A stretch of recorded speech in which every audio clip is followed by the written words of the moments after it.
Si les élections devaient avoir lieu aujourd'hui, ce serait Kamala Harris. N'hésitez pas à liker la vidéo si elle vous plaît. Et si vous êtes nouveau sur la chaîne, n'oubliez pas de vous abonner et d'activer la notification pour ne rater aucune de nos prochaines vidéos. Allez, on commence.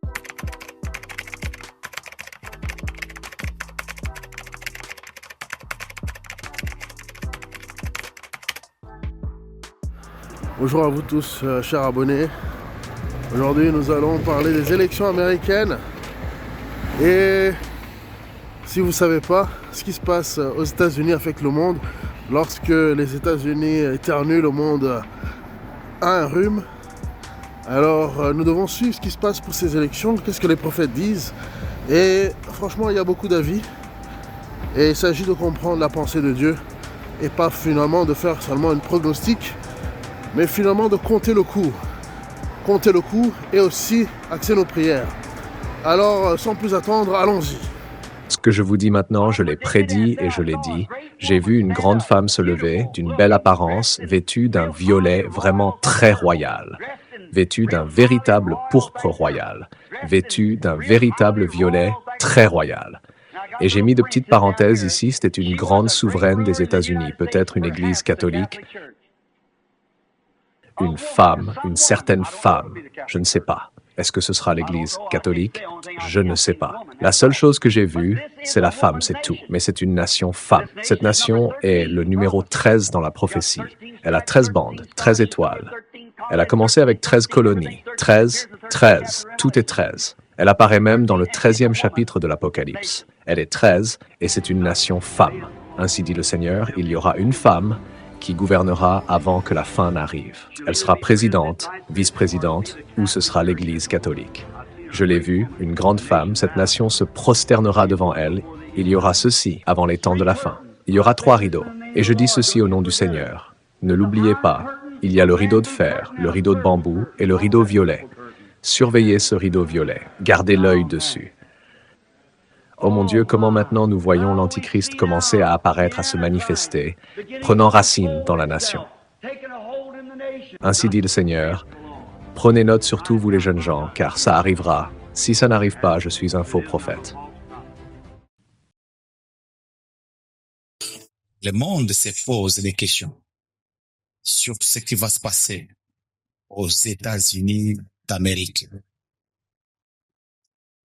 Nous sommes à quelques mois des élections, un mois et demi, 2 mois des élections présidentielles aux États-Unis d'Amérique. Alors que j'étais en train de prier pour les nations du monde, le Seigneur m'a parlé de ce qui arrivera aux États-Unis d'Amérique, particulièrement en ce qui concerne les élections à venir. Voici les élections qui se préparent aux États-Unis d'Amérique. Ces élections vont donner un grand message au monde. Au travers de ces élections, il y a une leçon que le monde va apprendre. Il y a une leçon, il y a un enseignement. Alors que j'étais à genoux, alors que je disais à l'Éternel, qu'est-ce qui va se passer aux États-Unis après les élections? Écoute, j'ai vu quelques troubles pendant les élections. Et généralement, ces troubles vont se passer même un jour après les élections encore. Lorsque j'ai dit trouble, parce que la démocratie tant expérimentée par les États-Unis d'Amérique, cette démocratie sera mise en cause. Cette démocratie sera discréditée. Cette démocratie sera sabotée. Écoute, il y a 2 personnes qui disputent cette trône présidentielle. L'Éternel a déjà choisi. L'Éternel avait déjà tranché. Les choix de l'Éternel, selon la volonté de Dieu. J'ai vu l'homme être classé à la première position. Il y a un homme, il y a une femme. Et c'est ça, le classement de la compétition. Mais vous devez bien le savoir. Dieu a choisi l'homme, mais le monde a choisi la femme. Je parle en tant que prophète, suivez-moi calmement. Dieu a choisi l'homme, mais le monde a choisi la femme. Merci Seigneur Jésus. Je me répète encore, la course présidentielle aux États-Unis d'Amérique, dans 2 mois exactement, l'Éternel a choisi l'homme, mais le monde a choisi la femme. Pour la première fois, les États-Unis d'Amérique, les États-Unis veulent organiser une tricherie qui sera constatée par le monde entier et le média va en parler. Pour la première fois, le monde risque de douter de la démocratie des États-Unis et aux États-Unis d'Amérique. Parce que Dieu a choisi l'homme, mais le monde va combattre l'homme sérieusement. Et quand je parle de l'homme, je parle de Donald Trump. C'est lui que je vois en première position.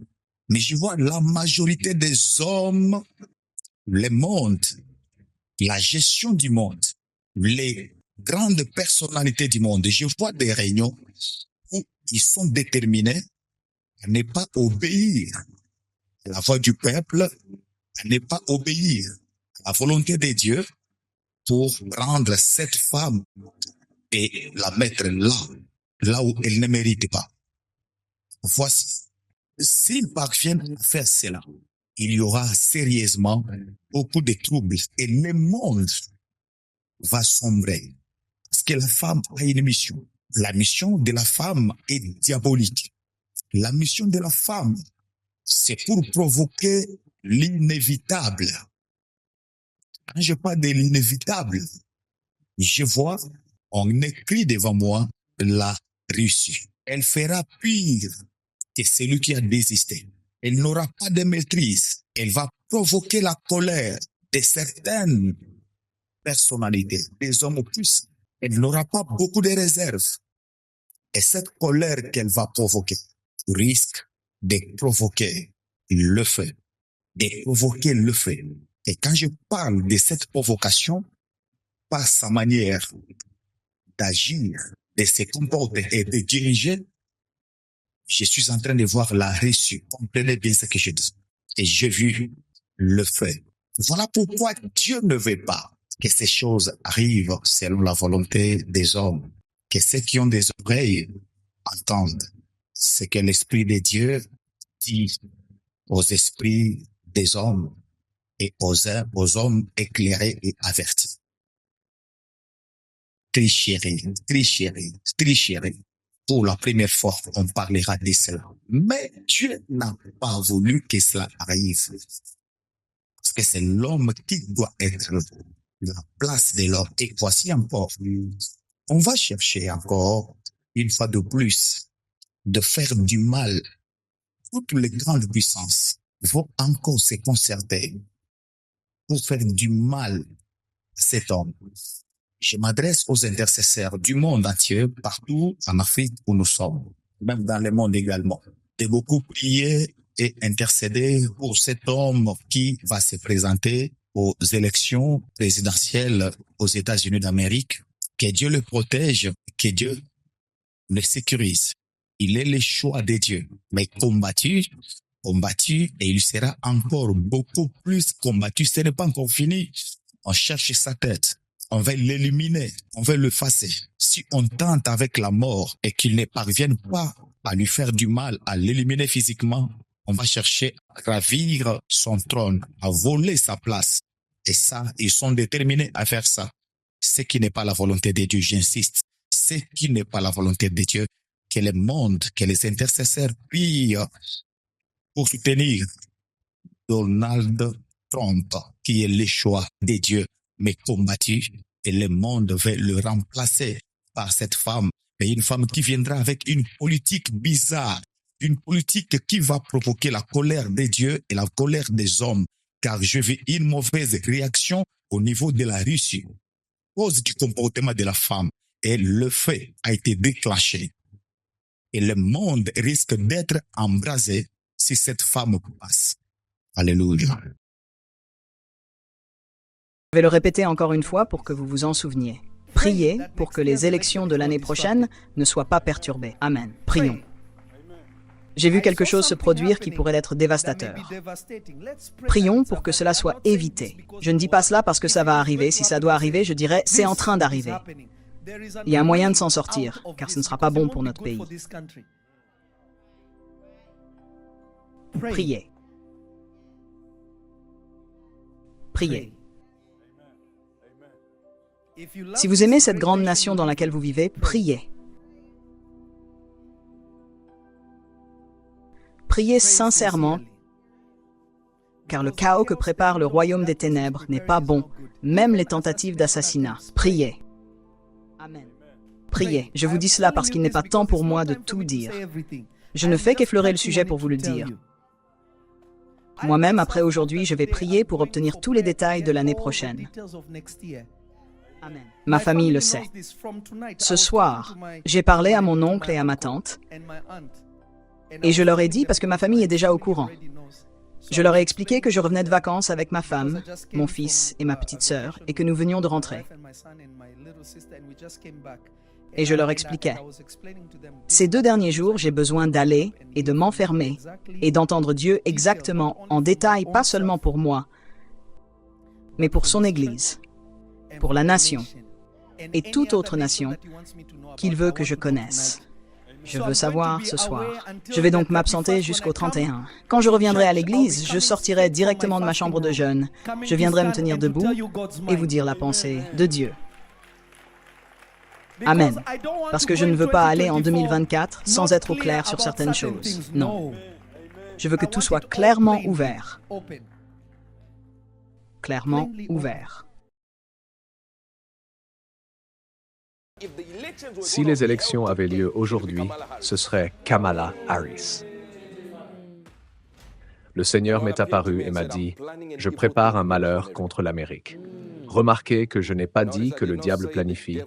J'ai dit que le Seigneur a dit, « Je prépare un malheur contre l'Amérique. » Il m'a ensuite conduit à Jérémie 18, et je commencerai par le 5e verset, exactement comme il l'a fait. La parole de l'Éternel me fut adressée en ces termes. Ce sont les paroles de l'Éternel pour l'Amérique. Ces paroles sont juxtaposées avec Israël. Donc, partout où vous voyez Israël, comprenez l'Amérique. Ô maison d'Israël, cela signifie « ô maison d'Amérique ». Amérique, ne puis-je pas faire de toi ce que fait ce potier? Ne puis-je pas faire? Ce qui signifie « je ne peux pas faire cela comme un potier le ferait avec sa poterie ». En d'autres termes, dit-il, ne pensez-vous pas que je peux faire ce que je veux de mon pays? Cela signifie donc, d'après ce qu'il m'a dit lorsqu'il m'a donné cette portion, qu'il disait « c'est exactement ce que l'Amérique pense parce que l'orgueil s'est emparé d'elle, parce que nous sommes à la fin des temps.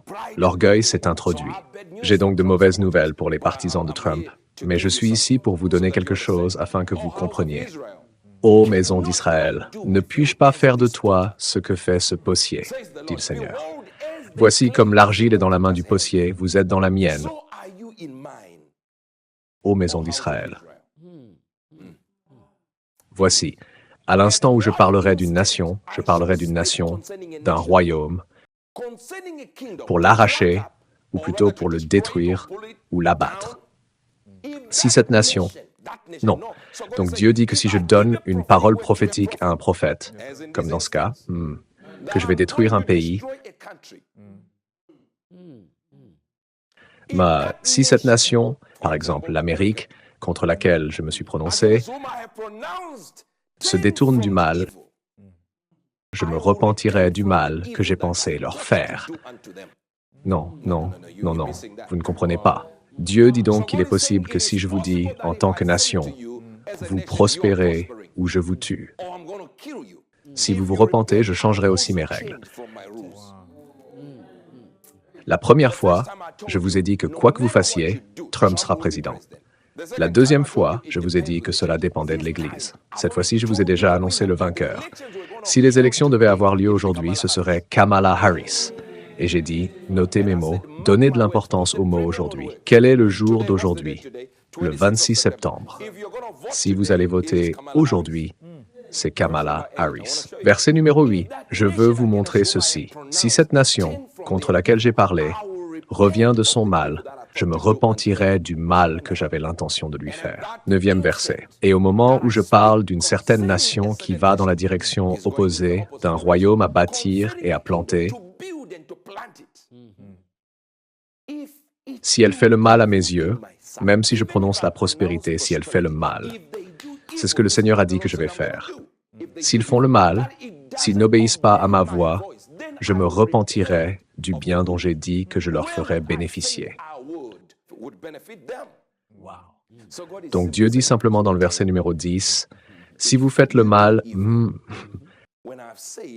alors que j'ai dit que la prospérité allait venir, je peux changer mes paroles. Allez dire au roi que j'ai changé d'avis. J'ai ajouté 15 années supplémentaires. Ça veut dire que Dieu a dit, c'est fini. Je n'ai pas la parole de Dieu concernant autre chose que ce que je viens de vous dire. Écoutez-moi bien. Mais j'ai la parole de Dieu qui me dit que Dieu peut renverser ce qu'il veut. Mais quelle est la parole de Dieu que je vous ai donnée? Ensuite, le verset 11, écoutez ceci maintenant. Allez donc parler au peuple d'Amérique et aux habitants du même pays, et dites-leur, ainsi parle l'Éternel.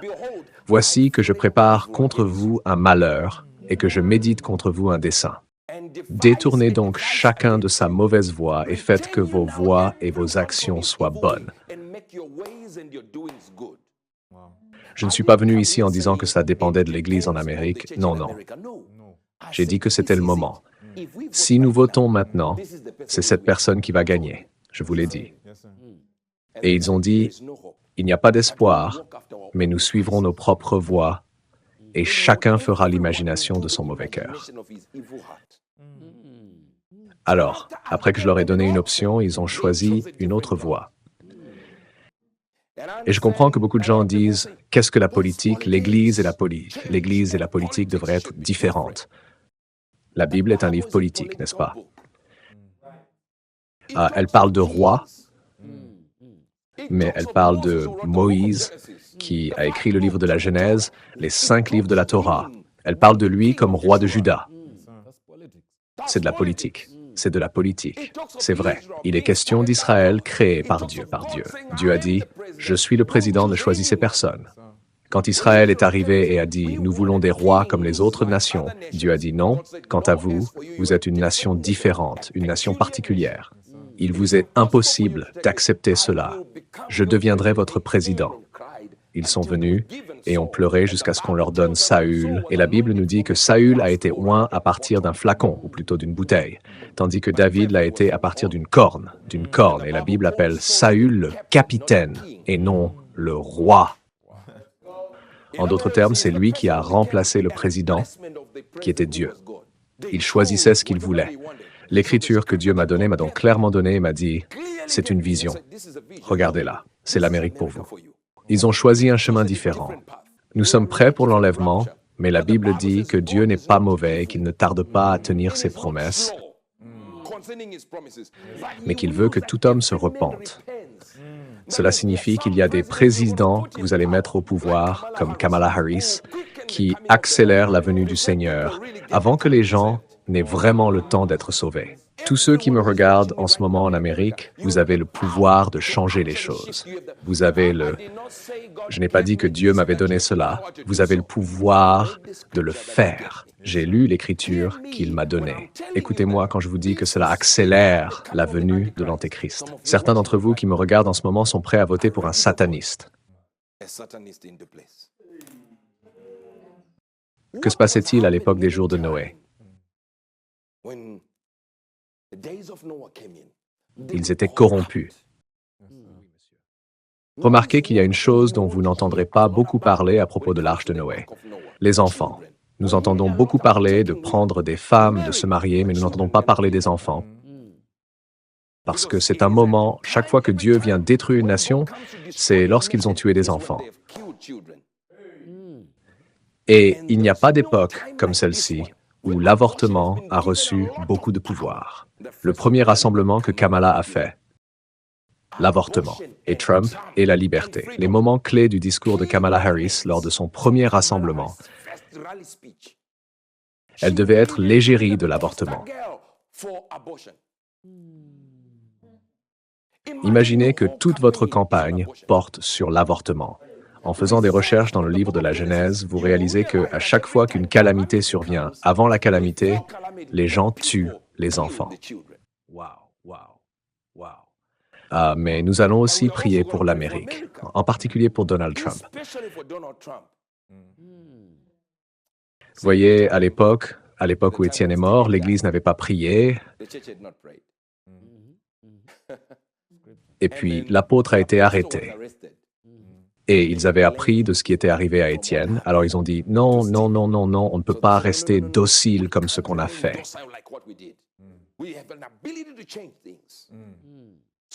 Nous avons la capacité de changer les choses. Alors nous allons changer les choses, renverser les législations, renverser les règles et les jugements que le diable a mis pour que nous raccourcissions. Nous enlevons l'injonction que le diable a mise pour que le délai, le retard, la venue du Fils de l'homme soit sur nous, pour qu'au moins nous ayons quelques personnes à gagner à Christ.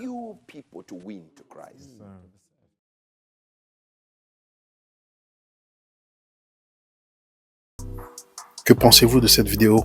Est-ce que vous êtes d'accord? Est-ce que vous n'êtes pas d'accord? Ou est-ce que vous voyez les choses autrement?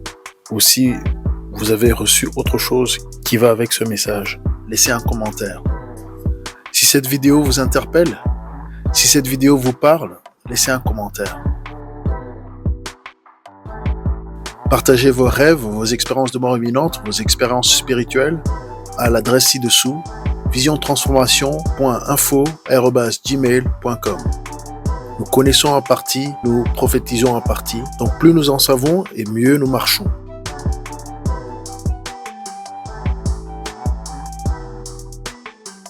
Vous pouvez désormais soutenir la chaîne via PayPal ou en nous achetant un café. Les détails sont dans la description.